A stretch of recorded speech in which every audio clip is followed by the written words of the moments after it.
Hello everybody, welcome to How to Play Like a WAP Pro. Today I'm going to be playing in the 1-to-1B, which I thought I had a video on already, but apparently I don't. I know it's been a while since I uploaded one of these live commentaries, but they're back, so that's the way it is. You know, I just needed a break, so. Alright, let's go over the field mods first. I always pick left for the first one on every tank, then improved sight I always pick.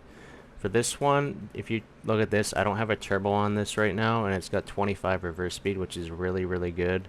So I don't really feel like it needs a reverse speed. So I would either pick neither or right for this one, probably. For this one, I decided to pick the forward speed because even with picking left and without vents, I still have 460 meters view range. So I just decided to pick the forward speed. I think it's probably more helpful, especially because it reaches its forward speed probably pretty easily. I haven't played this thing in a long time, but I think 57 I should be able to reach if I'm getting into position and it's a long drive.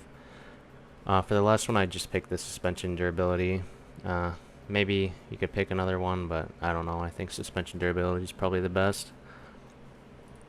For equipment, I guess I should go over the main loadout first. I do all gun handling and basically everything for the gun. So rammer, obviously, you should have on both loadouts. Then I do V-stab and I do aiming unit. You can also do vents. I don't have bond vents, so I'm just using aiming unit instead, just to save bonds. I don't know which is better, to be honest, but that's what I do for the main loadout. For the second loadout, I would probably run a hardening loadout. You could also run this as your primary loadout. I just don't like running hardening on medium tanks. But yeah, that's pretty much it. This thing has 3 useful ammo types, so make sure you're not over spamming one of them, because all of them are useful, and you should definitely have intuition on this tank for that reason, because all of the ammo types are fantastic. Really good APCR with 1500 shell velocity, 350 heat pen, which is insane, and then 105 pen HE, which is really good as well. So, alright, let's get into the first battle. The battle you are about to watch, the first battle, is from a different recording session. I just wanted to include it though because it has a good initial position on Erlenberg that I wanted to show off. So I'm including that battle, but it won't be a part of the rest of this session. The second battle will be, I guess, a new session. Okay, we got Erlenberg. Assault defense, which is very good, especially considering we're up against tier 9s, because the 1-to-1B is fast enough and has a good enough turret to play in this position right here. I'm not going to ping it because I don't want my teammates to go there. So I'm going to bring hardening just so I can survive for longer there, and I don't think I'll probably need the accuracy. I think hardening is probably better on this tank just because of the 350 heat pen. You don't need to be fully accurate because you don't need to aim for weak spots a lot of the time. I just like gun handling equipment, which is why I usually bring it, but in reality this is probably better for most maps, or maybe even all maps. So I'm going to take this route. You should take a similar route as me if you want to go here, unless you got a good spawn on the east side of the river, over where the 777 is. But you want to zoom out and look at the water and see where you can cross easiest, because that way you get across the fastest, and you want to just go where the water is shallow. Sometimes you can spot someone through here, but usually you just want to come here and pre-aim here. It pokes badly. That's fine though. I peeked so that I was on the rubble pile, unfortunately, so I didn't get a shot immediately, but it's okay. Okay, I thought that was a guaranteed pen, but it's not. It was actually red, but we'll take it. We penned anyways.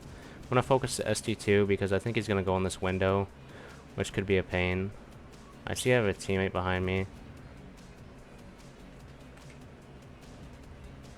which is fine. He doesn't seem to be one of the pushy types, so we're all good. Their 215B is not in a place I can shoot him.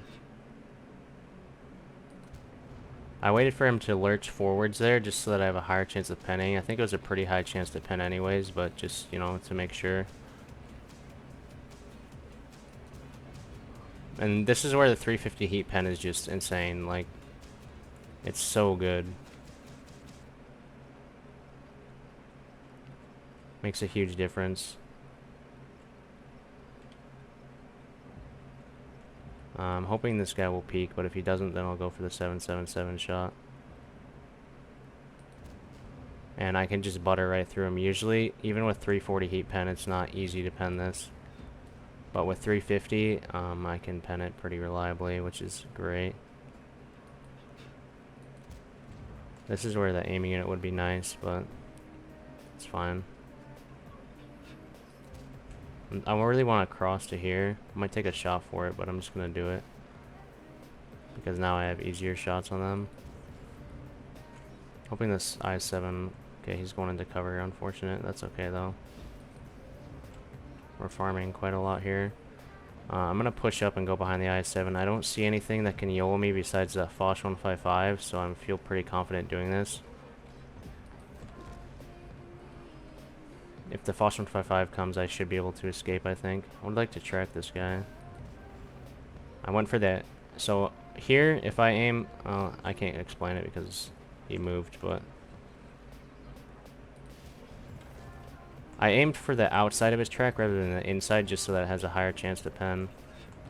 And pay attention to how I'm peeking this corner. I'm making it a little bit harder for him to pen me because my upper plate is not easy to pen at this angle. I'm not peeking sideways onto him and I'm not peeking straight onto him. I'm peeking at like a 45-degree angle just to make it hard for him to pen my upper plate. Here I'm going to come over here. Oh, never mind, I'm not. It's the next gap. Probably should have kept APCR loaded for his track if I can, but it's fine. We track him anyways.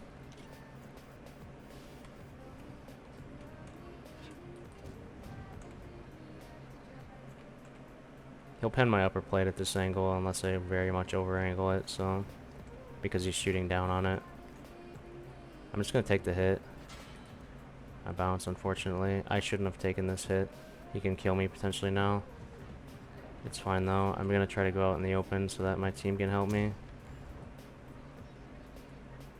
Hoping this minnow doesn't hit me. I'm gonna focus the minnow because I think he's the one looking at me.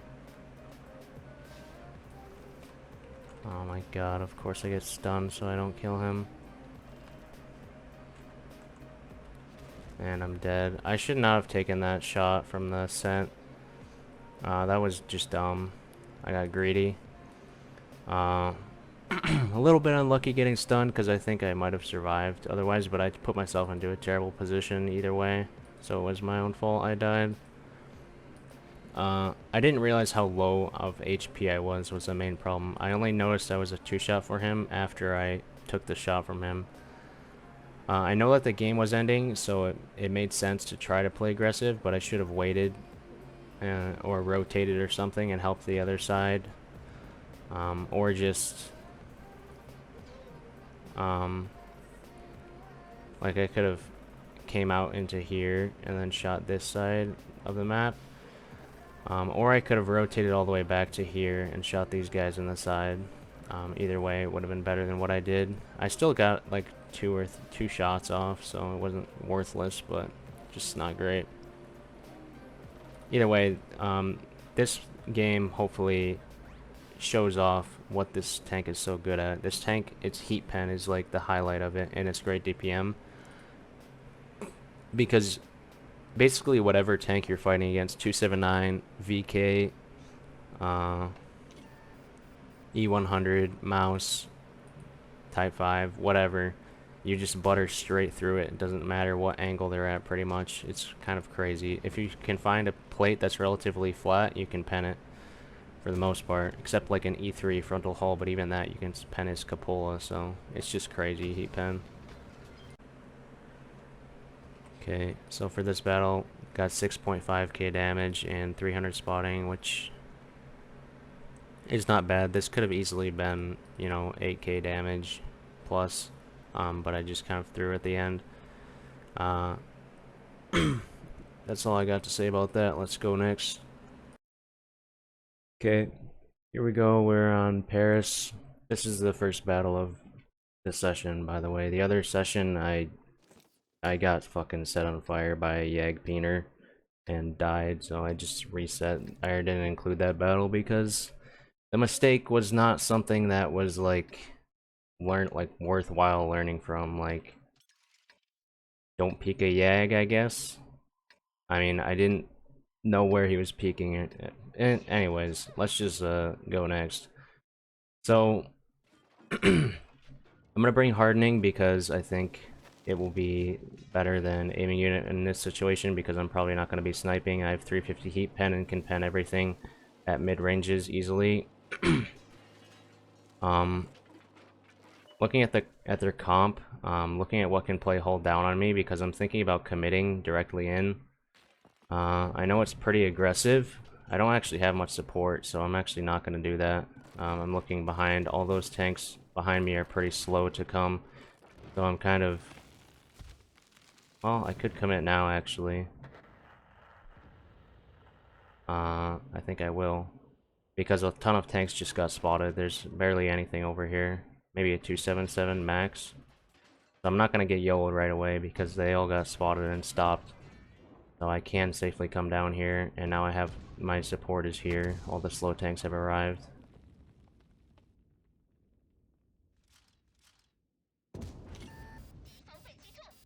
Wish this guy would just, like, you know, go slightly more wide. That would be appreciated.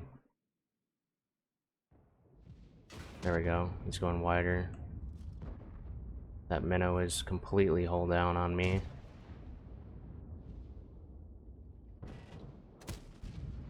I can't pen that. This is impossible to pen. I can't really make pressure on this corner, honestly. So I'm thinking about just leaving, honestly, because hold down E3 and minnow. Like, what am I supposed to do? I know I have 350 heat pen, but it only goes so far. Okay, they're pushing down now. That's really good. I do not know how that bounced, but oh well. Them pushing down means that I might be able to play more aggro on this corner, because I might be able to pen the Minos Cupola. But it's hard to say yet. He might be not angled. Yeah, he's angled up, so I can't pen that. There's nothing middle. I'm always keeping an eye on that, just making sure I don't get flanked from up here or something. I don't really feel like I can do much. I just kind of have to be patient. That was red somehow.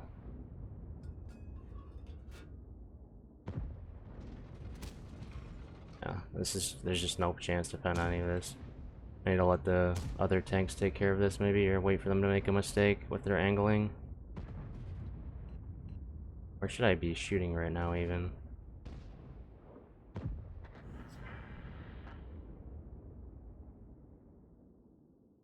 He's angled up was the problem. Why is there gotta be a minnow in E3, man? Maybe I should have seen the fact that there's a minnow in E3 and played more passively to compensate.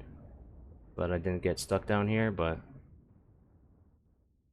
Anyways, I'm gonna just peek this corner cautiously and look for any tanks. There's a 1-2-1. Maybe our Yag can hit him.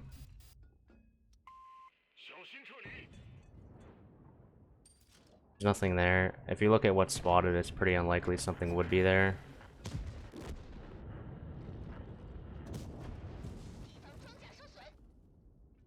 I might be able to get hold down on these guys.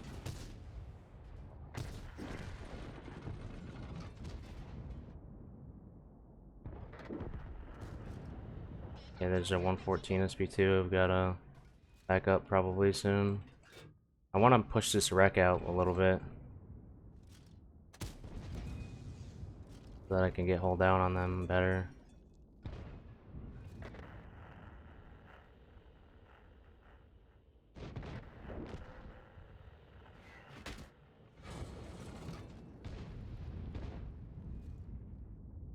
Maybe this will work? Yeah. That was a lucky pen.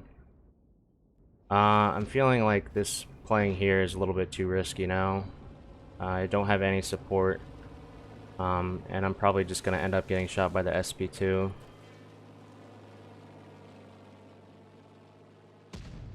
I'm gonna come back here and see if there's any opportunities here, but again, it's just a hold down E3 and minnow, so unlikely I'll actually be able to do anything. We're down HP. Okay, this guy's pushing. I'm gonna come back to this corner, but I kind of would like some support while doing that. They could push behind us right now. There's a Foss 155, so I've got to be careful of that.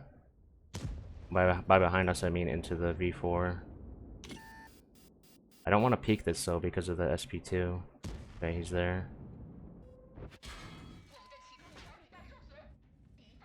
Just use my repair kit for no reason on accident. Oh, that's annoying, taking all that damage. I just baited out my upper frontal hull just to make it harder for him to pen me. It's in like an auto bounce angle. If only he died, then I could actually maybe peek this. Come on, Minnow. Let's go. Poke, please. This fucking Artie is like so annoying as well. It's hit me like 3 times or something. I feel very vulnerable here. As long as a Yag doesn't die and he just stays there, then I'll be mostly protected, but they're probably gonna YOLO at some point. That's what I'm worried about. Okay, I track him. I'm just in such a bad spot. I can just trade 1 for 1 on me. And I bounced him. I'm gonna try to leave, but kinda fucked.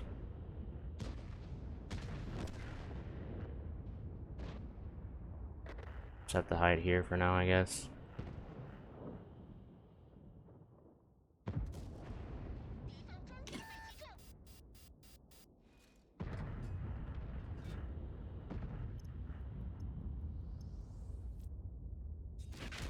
And that guy aims at me instead of my teammate.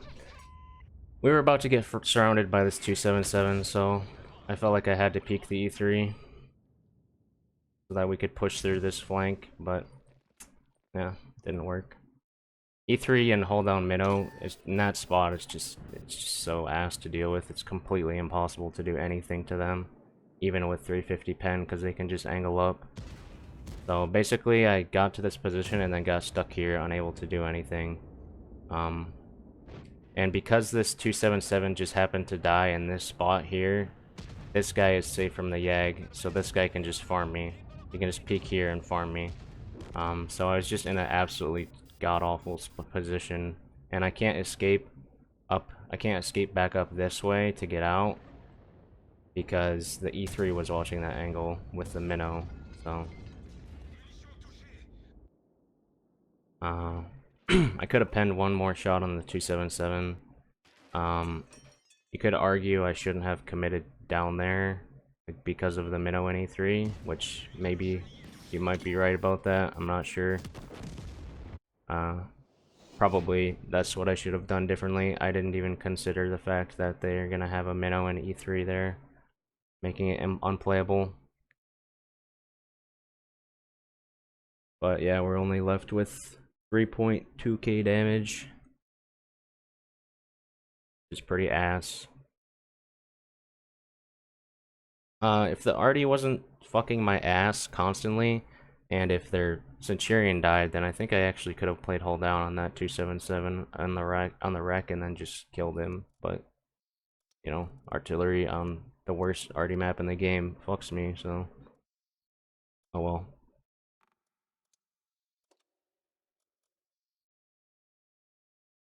Okay.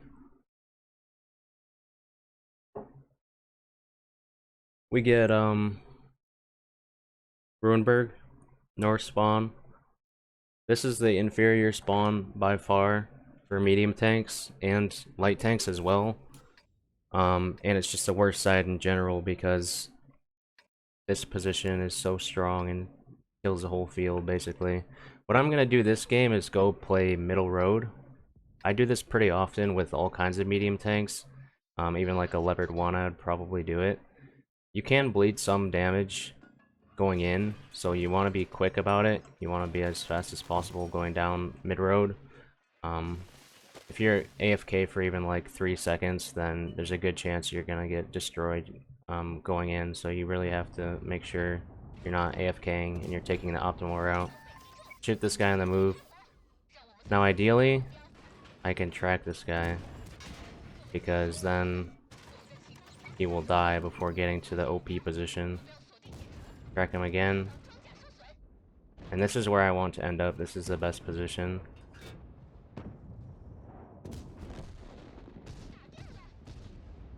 And from here, you're pretty safe. It's hard for them to YOLO you. You get cross shots on where the 60 TP is. What am I saying? Like this Conqueror, maybe I can shoot him. I'd like to track him if possible. I think we hit his track, but it didn't track. That was hardening or something.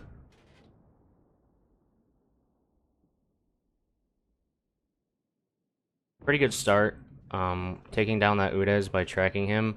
We got lucky with the first track, and then the second track was just an added bonus. Because if the Udez did manage to get to this position here, he can just hide in there, and then you're basically, or you're kind of just, like if you try to shoot this way, he's just gonna peek and shoot you. So you basically just have to stare at him until he pokes like an idiot and dies. That's why it's really important that you try to kill anybody who goes there first. Because if you don't kill that, then you're kind of screwed. I'm gonna push this grill. I don't really want to take a hit from him, but yeah, I think he just fired. I don't know what he just fired at, but I'm loading HE. The HE shells on this thing are great. Maybe he didn't fire. Thought he did though. That is a bad roll, but that's okay. We take him down. The DPM on this thing is insane. This game is kind of over. I want to push in. It's going to be difficult to push in, but I want to. I think I'm just going to commit into the back of this IS-7 and then just try to get around the corner so the 4K can't hit me. Okay, that maybe not. That might not work, but I can side scrape him. It's going to be hard for him to pen me unless he has AP like that, which kind of sucks. He should be reloading, so I'm just going to shoot the IS-7 a few times.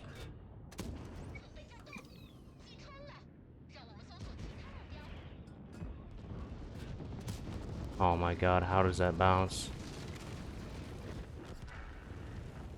Okay, that was a battle event. I don't know what the hell just happened, but okay, it opens up that. That's pretty cool.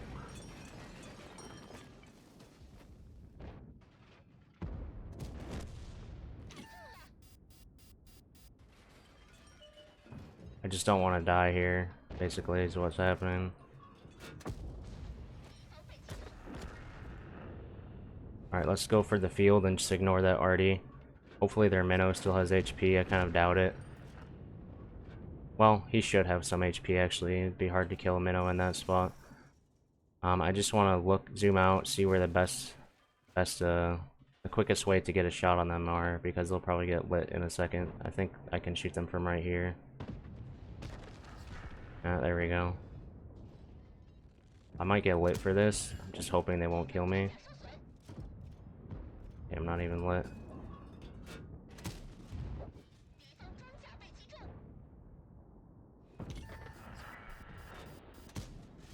Nice.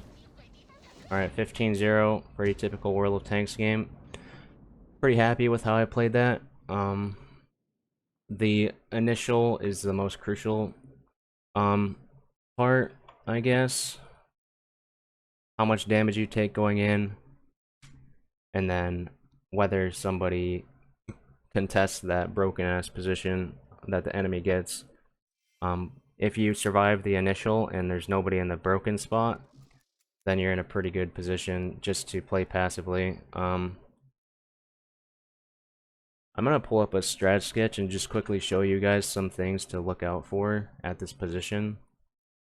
So let's see. Ruinberg. Let's do this.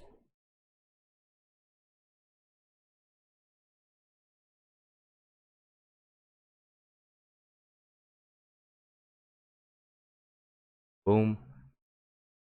So, when you come in and take this position here,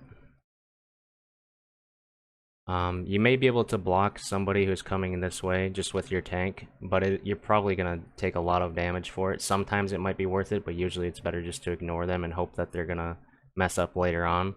So you get into here, and then they're here. They peek, and then you shoot them, but they're hull down as well. And you kind of just have to hope that they poke like an idiot and die. Otherwise, there's no way that they're going to die here, and it's just a stalemate between these two positions. Once you get here and there's nobody here, you aim down this road, and people frequently peek this corner here, and you get shots. They sometimes cross this like that 60 TP did, and you get shots. They'll play on this corner, they'll get pushed back by this, and then sometimes you get shots on the back of their turret if they accidentally back up too much. If the enemy tries to push the field, they'll oftentimes take this position up here, and this position is really annoying for this position because they're hull down here, and if you try to peek out wide to shoot this or to come over here and then play against this position will just shoot you in the back. So you kind of are hoping that just doesn't happen because it's very hard to counter it if that does. I have 350 heat pen, so if someone did go here, I can kind of play against them and just pen their turret. But oftentimes it's not possible to do that, especially if you're not in a 1-1B with 350 heat pen. So that's kind of it for this position. But if there's no one here and you're pretty confident there won't be anybody here, and you're pretty confident no one's going to overpeak this corner too much, or you have a lot of support here that can shoot that corner back, then you can come here and play against the grill like I did in that battle. Because this position, you're hull down, it's a really good spot. The only problem is they can wide peek here and just shoot you because you're completely in the open. So, you know, that's why it's important to try to keep as much HP as possible in the beginning of the game as you come into this position. Because if you bleed all your HP, then you can't play here because someone will overpeak and just kill you. Whereas you have some leeway if you have HP, especially because they'll poke, take a bunch of damage from this position and maybe yourself, and then they might not peek it again, and you only take one shot and you're still relatively healthy. Don't remember if I showed the post-game stats, so we got a mastery badge somehow, not sure how, but we did. 4 kills, 6k damage, and 2200 assists, a lot of it tracking. I usually do 4 battles per video, sometimes 5, but today I think I'm just going to do 3 battles because a couple of them were pretty long, and then also I did the strat sketch for Ruinberg, which, let me know what you think about that in the comments. I think it's probably pretty helpful, but if I'm wrong about that and you would rather just see more actual gameplay than me pinging on a strat sketch explaining a position, just let me know and I'll decide based on that information. So here's the session stats. It doesn't really matter because I cut out one battle where I just died for like 1500 damage, but basically we had these 2 battles and then we had the 6k game on Erlenberg. Yeah, in summary, the 121B is a very good tank. It's an insane medium tank. It's just its gun depression is like its one main problem. Besides that, it's great. And if you're wondering whether you should get it from the bond shop, I would say if you have watched enough gameplay of it and it looks like it's enjoyable tank and you want it, then just get it. As far as what else to spend bonds on, I would say bond equipment first, and then directives should be the last thing you spend bonds on because they're not permanent like equipment is. When you buy equipment, it's good to buy it in these bundles if you can afford to. At least like these bundles. Maybe not the directive ones if you don't use directives. The problem is vents. People don't put vents on that many tanks a lot of the time. At least a lot of the really good players. Usually it's like HP turbo rammer on like everything, plus like other random shit. But if you are planning to, if you're wondering whether to buy bond equipment or the 121B, I would say if you play a single tank very, very often, like let's say 50% plus of your battles are just in like a certain tier 8 premium or some tank that you just love, I would honestly just get bond equipment for it because if you think about it, like you're improving your performance in 50% of your battles just by buying one piece of bond equipment, which is 5,000 bonds, which is, in my opinion, totally worth it if you plan to continue playing that tank over and over again. If you are someone who has a lot of tanks in your garage and you just switch tanks constantly, bond equipment is going to be less value for you, and you're better off just using bounty equipment and using your bonds on other things, potentially like the 121B or the M60. I would recommend this thing over the M60 though. I think it's much less frustrating to play because it doesn't have a giant ass cupola. Anyway, that's all for today. Not sure what the next episode will be on. We'll see. Goodbye.